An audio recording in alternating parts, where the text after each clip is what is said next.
Investigations are continuing, and I'm sure that the police will come up with a list, and that those people will face their day in court. I can't reveal, except to say that I have some information as to some people who have been arrested, but not in full details as to who. As to your second question on Charlton Wende,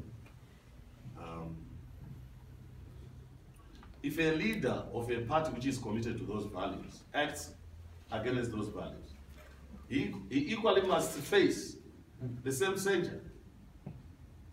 There is no value for the young people, there is no value for old people, there is no value for standing committee members or national leadership. Everyone is accountable to the values of the party. And so Charlton Wende will face the same censure like everyone else.